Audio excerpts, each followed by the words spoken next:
Добро вечер, почитувани гледачи, добро дојавте во уште едно само интервју. Наш гостин вечерва е премиерот и лидер на ВМРО-ДПМН, господин Христијан Мицковски. Господин Мицковски, благодарам што ја прифативте поканата. Благодарам на поканата. Во финалите сме од изборната кампања за локалните избори, закажани се за во недела, до утре вечер трае изборната кампања. Вие важите за политичар уште додека бевте во опозиција, што верува во анкетите, му посветувате особено внимание, ги анализирате. Какви се последните истражувања, какви се вашите последни анализи на почетокот од кампањата? Имав прилика да ве слушнам, предвидувавте, имавте очекување дека ќе имате околу од 45 до 50 градоначалници, а за СДСМ предвидовте од 0 до 6, ако добро запамтив. Да, па добро, не е тајна дека ВМРО-ДПМН и коалицијата која што предводи ВМРО-ДПМН на сите анкети има убедлива предност во однос на нашиот политички противник, во случајов СДСМ. Нешто менува кампањата или тоа си е... Од искуство ви кажувам дека во кампањата нивелирате 10% од вкупниот број, зборувам, од вкупниот процент на гласови практично. И тие 10% се распределуваат, обично пропорционално како што се ние другите 90% распределени.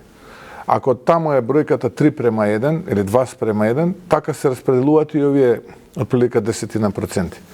Нема некои големи отстапувања во самата кампања, така што јас мислам дека на овие избори би се задржал на оние прогнози кои што ги имавме пред да почне кампањата. И чувствувам дека довербата кај граѓаните е таа која што ја имаме и чувствувам дека бројките ќе бидат тие кои што ги кажав. Тоа е очекувана варијанта. Има и оптимистичка варијанта, која што дел од моите соработници ме убедуваат дека ќе се случи, дека ќе бидеме над 50 градоначалници. Но еве, јас би се задржал до на моја, би рекол, еве, нека биде и конзервативна проценка, помеѓу 45 и 50 градоначалници. Добро, каде им давате најголеми шанси на СДСМ? Кои се тие 6 општини во кои може да очекуваме интересна битка? Според тоа што во јавноста се анализира, Центар, Карпош, Струмица треба да се општини во кои треба да има неизвестна трка. Па, сега неблагодарно јас да ги спомнувам тие општини кои се неколку општини каде што СДСМ може да биде конкурентен според бројките со кои што јас располагам, бидејќи покрај анкетите кои што ги правиме месечни, телефонски и теренски, воведовме еден нов пристап, тоа е ролинг, на неделно ниво тестираме разни атрибути и истовремено направивме речиси во сите општини каде што имаме кандидати анкети за да видиме како е расположението кај граѓаните во некои од општините по 2-3 пати. Така што... Ама останувате дека од 0 до 6 би имале? Па да. Значи и тука останувате на таа Да, затоа велам, еве, нека биде тоа конзервативно сценарио. Добро, како стоите во Охрид? Ве прашувам, бидејќи деновиве се појави една фотографија на градоначалникот Пецаков и вашиот пратеник од Охрид со поранешниот председател и лидер на СДСМ Бранко Црвенковски. Претпоставам на изненадување на вашите членови и симпатизери. Пецаков ја објасни таа средба како случајна. Дали верувате вие во оваа верзија, дали разговаравте со него, што тоа заедничко што го имаат, што ги поврзува? Па не гледам јас нешто кое што е невообичаено, да речеме, поранешниот председател на државата Бранко Црвенковски да седне со денешниот актуелен и иден градоначалник на општина Охрид, бидејќи сум длабоко убеден дека ќе биде таму избран Кирил Пецаков уште во првиот круг. Гледам дека тоа предизвика вознемирување во редовите на СДСМ и, да речеме, актуелниот председател на СДСМ, кој што во времето на владата на ВМРО, кога јас бев советник на тогашниот премиер на владата на ВМРО-ДПМН, тој беше пак советник на тогашниот министер за здравство. Тодор. Во владата на ВМРО-ДПМН бевме некако и колеги, би рекол. Добро, но не е својствено. Ќе признаете, не е тоа честа слика, особено што тој важи за архетип на ваш противник на ВМРО цело време. Бранко Црвенковски, какви кампањи се водеа против? Јас нема да навлегувам во таков тип на дискусија, бидејќи не ги знам нити причините, нити мотивите, но со истиот тон и на истиот начин се интерпретираше средбата, да речеме, со господинот Ралев, кој што имаше Орце Георгиевски, идниот градоначалник на Скопје на почетокот од кампањата, кога господинот Ралев, кој што важеше за еден од потенцијалните кандидати на СДСМ, испи кафе со Орце Георгиевски и даде поддршка. Добро, да има една друга димензија. Се шпекулираше во јавноста дека Црвенковски стои зад формирањето на ЗНАМ како партија. Знаме сега ваш коалиционен партнер. Значи, поентата на прашањето ми е дали имате некакви сознанија дека разговарале за некакви политички теми, за некаква поддршка на овие избори, или е сосема за други работи? Не мислам дека темата била изборите. Јас нема да ги коментирам шпекулациите. Шпекулации сум си наслушал многу и слушам многу шпекулации. Јас би коментирал фактички работи. А факт е дека денеска, еве, кога ги погледате собирите кои што ги организира ова раководство на СДСМ, ќе видите дека тие немаат поддршка ниту пак од сопствените пратеници, таму ги нема на митинзите. И ретко кога некој пратеник од СДСМ дал поддршка на митинзите, очигледно дека нешто се случува таму, дека има одредена дисторзија, би рекол, во структурата на СДСМ, и кога сите овие работи ќе се анализираат, тоа е еден логичен след на настани, бидејќи ако пратеничката група која што би требала логично да биде таа која што треба да го поддржи ова раководство на СДСМ, ја нема на митинзите, тогаш не треба да ве чудат, да речеме, па дури и дискусии. Ова листа на пратеници ја правеше претходниот председател. И вие имавте таков проблем 2017 година со таа пратеничка група. Не, јас не, 17-та локалните избори ги организираше тогашниот председател, мојот претходник Никола Груевски. Но јас кога имавме председателски избори во 2019 година, условно кажано, ако ја гледаме таа пратеничка група, без разлика дали јас сум имал со некој од тогашните пратеници разлики концептуални, сите доаѓале на тие настани и ја поддржувале тогаш кандидатот професорката Гордана Силјановска-Давкова. Така што врз основа на тоа искуство кое што го имам, јас можам да извлечам заклучок дека ова што денеска се случува во СДСМ представува навистина изгледа некој внатрешен концептуален проблем кој што тлее и не се решава. И тоа е проблем, тоа ќе си го решава после избори, да. Така е, во право сте, тоа си нивна работа, бидејќи ме прашавте да дадам одговор. Да ве прашам околу вашите кандидати за градоначалници. Вие и сега имате најмногу градоначалници, 42. За голем дел од нив ги предлагате да добијат втор мандат, предлагате нивни реизбор, Пецаков е само еден од нив. Сакав да ве прашам дали доволно беше тоа што немаше некои големи корупцијски афери поврзани со нив за да добијат повторно довербата на партијата, или сте задоволни од тоа што го сработија и сметате дека ги исполнија ветувањата што ги дадоа пред 4 години? Па ценам дека најголемиот дел од нив покажа дека може да се работи честно, да се работи посветено, да се работи во интерес на граѓаните. Немаше надмено однесување во изминативе 4 години, немаше, би рекол, девијантно однесување изминативе 4 години и во рамките на своите можности тие ги реализира сите оние проекти кои што беа дел од нивните изборни програми во 2021 година. Ако мене ме прашате, да речеме, во делот на тоа како не функционира, морам да кажам, да не биде сега тоа изговор, но 3 години беа заедно со владата на СДСМ и ДУИ, која што не се однесува како оваа влада која што ја предводам јас. Да, но вие потпишавте договори со нив за 350 милиони евра, ги им обезбедивте пари од унгарскиот кредит и од буџетот, но гледаме дека ни 10% не се способни да ги реализираат. Не, таа бројка е сега поголема и логично е зошто е тоа така. Еве ќе ви дадам и за тоа одговор.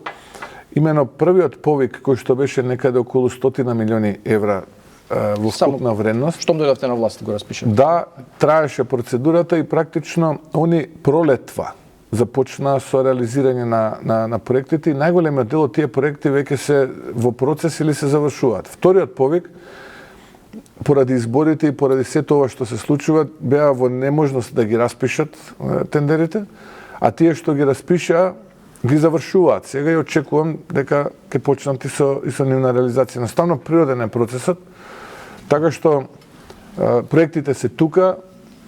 Ние во еден момент ќе се случи да имаме над 1000 градилишта во Македонија. На различни локации за различни проекти. Тоа никогаш не се случило во независна македонска држава. И тоа представува навистина еден голем чекор напред.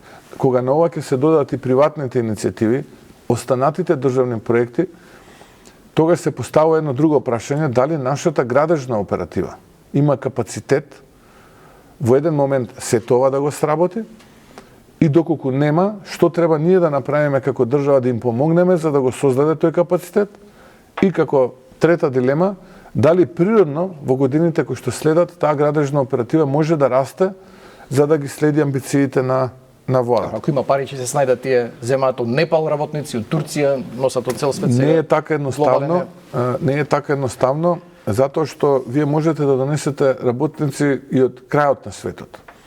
Но друго е кога ќе треба да реализирате проект тука и друго е кога ќе треба да го реализирате тој проект согласно законите во државата. Инаку вие можете на крајот на светот да донесете илјадници работници, но сосема е друго. Значи не гледате кај нив пропуст за тоа што до сега не се сработени. Тоа ми беше главната поинта на прашањето. Ако е прашањето пропуст не гледам, но дали сум задоволен со динамиката, се разбира дека може подобро и ќе биде подобро. Така што по завршување на локалните избори ќе биде многу побрзо сето, тоа е и подобро. Добро.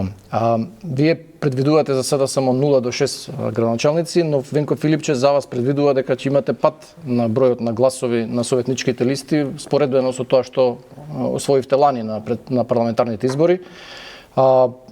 Лани имавте 430.000 гласа, не може тоа нормално да се компарира со локални избори, на претходните локални имавте 320.000. За градоначалници, за листи 290. Какви се сега вашите пресметки, проценки, анализи и дали, зашто Филипчева го објаснува дека тој пат што се очекува на бројот на гласови на советничките листи, дека ќе биде некаква порака за владата, дека ете луѓето се разочарани од тоа како функционирате. Дали тоа ќе го сватите на таков начин?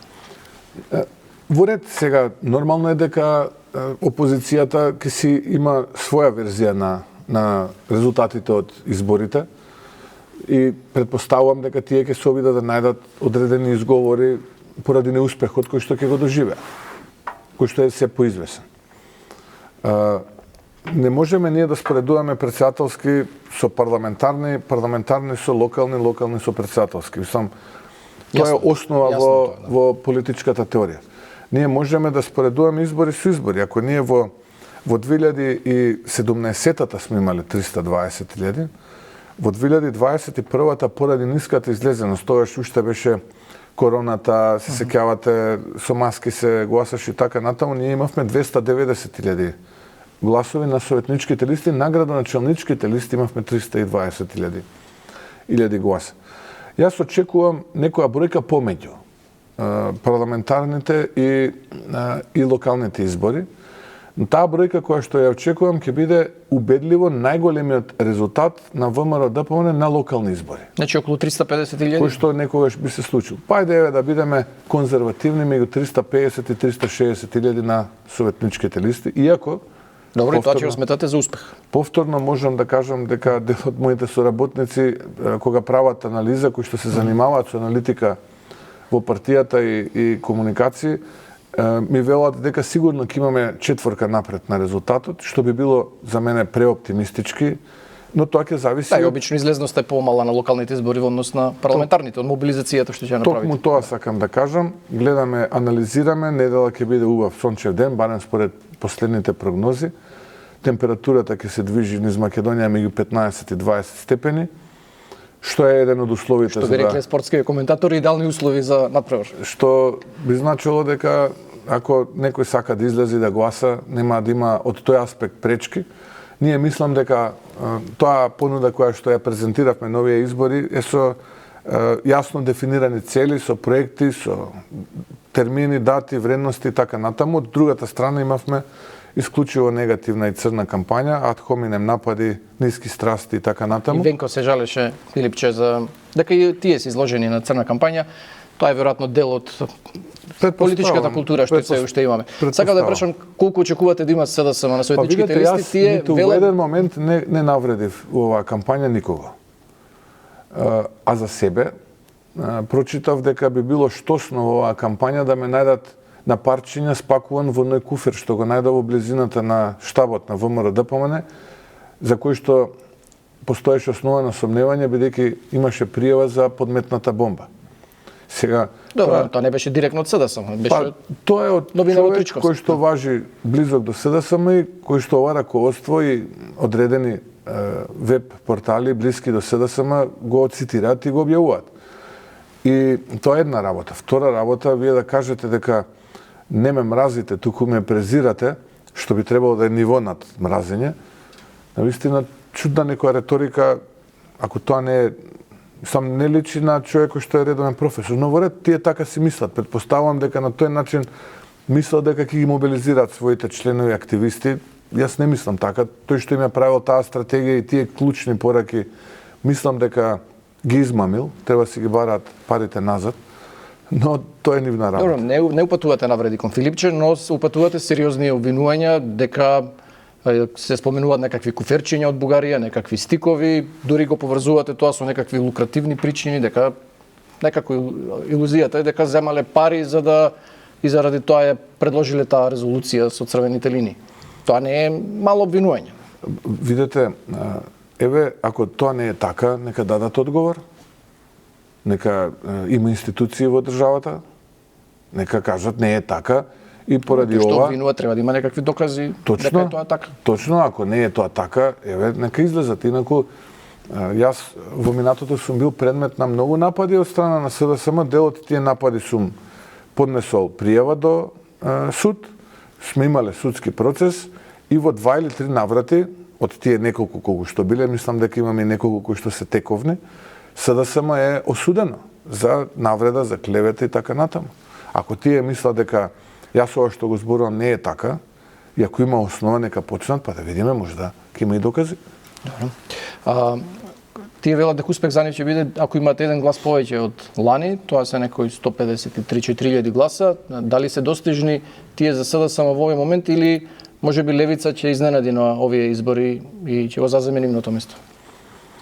Не може. Нема капацитет левица да го завземе се уште местото на СДСМ. Кога би ја гледале генералната политичка сцена, бидејќи левица се обраќа на ограничен број на луѓе, кои што се нивни потенцијални гласачи. Со оваа реторика, со овој начин на однесување, со овие пораки, нивната максимален капацитет што може да го мобилизираат е негде меѓу 50 и 70.000 гласа. Зависи од избори до избори. Под услов секаде да имаат советнички листи во сите тие општини да се присутни така натаму и така натаму. Тие не се присутни во сите тие општини, така што јас би прогнозирал дека тие би биле некаде помеѓу 50.000 плюс минус 5.000. СДСМ? Од прилика врз основа на овие параметри со кои што јас располагам. Па СДСМ според нашите бројки би требало да биде под 150.000 гласа од тоа кое што беше на парламентарните избори. Мислам, врз основа на нашите анализи, можеби повозможно сценарио е да се меѓу 130 и 140.000, тука максимум, според тие бројки со кои што јас располагам. И сето ова кога го зборувам, велам за конзервативно сценарио при излезеност не поголемо од 850.000. Зборувам за таква излезеност. На парламентарните избори имавме милиони, мислам дека беа 1.030.000 гласа, а на претходните локални во 2021-та мислам дека беа 930. 900 нешто, да. 52% сега. 940. Околу 50, да. Сега јас мислам тука негде околу 850.000. Сето ова што го зборувам на основа на таа бројка. Добро. Како анализа. Кога говорите во кампањата на митинзите, користите наратив дека од една страна сте вие, владеачките партии, ВМРО, Вреди и Знам, од другата страна се коалиција ја нарекувате на СДСМ, ДУ и Левица, иако таква коалиција формално не постои, тие сите негираат и демантираат дека се помагаат и соработуваат. Левица обвинувате и дека директно фрла гума за спасување, велите, на ДУИ со тоа што предложи своји кандидати за градоначалници во, еве да ги наречеме условно доминантно албанските општини. На кој начин им помагаат со тоа што имаат кандидати? Зашто од друга страна па ДУИ вам ве обвинуваат дека со тоа што не предложивте кандидати им помагате на Вреди. Ама ние, за разлика од ДУИ и Левица, не криеме дека помагаме на Вреди. Ние тоа го кажавме од самиот почеток. Ние сме владина коалиција и да, како владина коалиција нормално е дека ќе се помагаме и со вреди, и со знам. Логично е да очекуваме таму каде што нас не е потребна помош и затоа ние немаме што да демантираме, тука не сме вознемирени, бидејќи тоа е така. Сега Тоа тие го сметат дека ќе влијаете, дека ете македонците се мешаат кој ќе биде градоначалник во Тетово. Иако секој има еднакво право на глас, нормално тоа е. Тоа е ступидна теза, па тогаш ако е така, ако ги гледате клучните гласања во последните 7-8 години во македонскиот парламент, ќе видите дека малцинството македонци смени име. Малцинството македонци го прифати бугарскиот диктат. Малцинството македонци беше во влада со Дуи, ако така по таа аналогија одиме сам. Тоа не е теза, тоа е петпарачка теза, тоа е како сега да седнеме ние и да си правиме чамчемуабет. Сега збориме за сериозни работи. Ова е демократија и во демократијата победува тој кој што има мнозинство. Односно еден глас повеќе, тој е градоначалник. Таков е системот. Мнозински е системот, нели? Не е за градоначалник, да. Овде не е системот условен да имаш мнозинство гласови од таа етничка земница. И тога ќе бидеш ти градоначалник. Нема, тоа е. Тоа не постои. Началото на еднаквост на гласот како ако е тоа така, логично е дека ние така сега да дојдам во делото да одговорат на вашиот одговор. Да. Јас не би излегол со таква теза доколку видам да речеме дека Левица има свој кандидат во родниот град на претседателот на таа политичка партија, во Велес, да речеме. Или пак да видам дека тие имаат свој кандидат за градоначалник во родниот град на, условно кажано, вториот човек во таа политичка партија, пратеникот Крмов, во Штип. И тогаш ќе речем во ред, еве, значи, оние имаат сериозен план да направат нешто за граѓаните. Тие гледаат простор дека ваму нема македонски кандидати и мислат дека македонците не е ќе точно, гласаат за нив. има македонски кандидати. Не е точно. Во Тетово има и други македонски кандидати. Не е точно. Таа теза не е, тоа е лага. Затоа велам, кога се обраќам кај граѓаните на митинзите, им велам, немојте да го давате гласот за помалите политички партии, кои што се представуваат како честни и испосници. Ниту се честни, ниту се испосници. Токму, еве ова вие сега што кажат. И сега што се случува? Вадат кандидати во Тетово, во Гостивар и во Струга. Тие кандидати немаат ниту еден настан на терен. Нивната активност се сведува плукај по христијани по ВМРО. Како тоа им помага на Дуи? Еве да речеме кандидатот во Струга, јас не сум го слушнал да каже во кампањава ниту една лоша порака за Мерко. Ниту една лоша порака во Гостивар не сум слушнал да кажат за кандидатот, односно актуелниот градоначалник и кандидат Ваљбон, простете не му го знам презимето, кој што го замени Арбен Таравари. Дали е тоа доволна индиција дека тие се во договор, али затоа се бучни во Тетово, каде што е Билалка Самит. Тоа што Билал има своји слабости, како и ја, како и вие, како и сите ние, тоа е друга тема. Ке разговараме и за тоа можеби во некоја друга емисија. Но нели е ова симптоматично? Зошто ваму нема ниту една критика? Перфектни се, овој рече го Ваљбон, еве јас ќе ви дадам една анализа. Гледав негова пресконференција во присуство, мислам дека беше секретарот на Демократската унија за интеграција. Општината Гостивар е сега најзадолжена општина. И покрај ова што помага државата е најзадолжена општина. Долговите се, значи, до плафон. Многу. Мислам дека 15-17 милиони евра. Огромни се долгови. Излегува мртов оаден и вели, јас ќе го правам мостот на слободата или на единството или не знам како се вика, со булеварско решение преку реката Вардар. Било кој градежен инженер ќе каже дека овој кошта меѓу 5 и 7 милиони евра. Како може општина која што должи 15-17 милиони евра, која што најверојатно е блокирана, не знам, треба да провериме, или ќе биде блокирана, да излегува во кампања и да ветува нешто што ние сите знаеме дека не е тоа возможно. Во кампања се ветува, се трпи тоа, нема никаква одговорност. Се ветува, само да дозавршам поентата, ако ми дозволите и ќе прекинам. Еве во Струга, идеален ли е Мерко? Најдобар ли е? Човекот е на црна листа. Има милион не зуцна, а не кажа. Готово. Еден Ја статус разбрав. не пиша. Дали имате вие договор со Вреди за меѓусебна поддршка? Вие имате кандидати во Брвеница и во Кичево.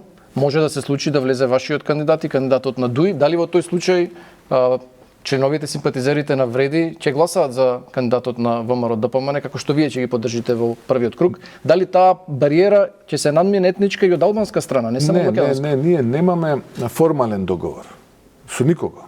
Формален договор ние немаме со никого, нити со ЗНАМ, нити со тоа би биле во тие општини како коалиција. Така, и како посебно правно лице. Ние сме рекле таму каде што има потреба и цениме дека ќе има потреба, ќе се поддржуваме. Дали ќе не поддржат, предпоставувам да. Дали ќе ги поддржиме, предпоставувам да. Не, предпоставувам гаранција немате. Не сте разговарале. Не, еве ќе ви дадам еден пример. Дали велите дали ќе има албански гласови ВМРО? Пред некој ден во неделата, мислам беше, ако не се лажам, мислам дека во неделата, во Скопската општина Бутел, во населеното место Љуботен и Љубанци, две етнички различни средини, 100% македонци и огромно мнозинство албанци. Ние пуштавме проект кој што значи решавање на деценискиот проблем за водоснабдување на тие две населени места. Е спорно, но постои етничка бариера. За жал, се уште живееме во такво општество. Не, друго ми е поентата. Излегува и македонците и албанците и сите рекоа дека посебно ме импресионираше тој момент што излегува 200, 300, 400 албанци, иако дел од нив сведочаа дека активистите на Демократската унија за интеграција во тоа населено место правеле притисоци, доаѓа христијан или како што они љубат да ме наречат Мицко, никој да не излегува.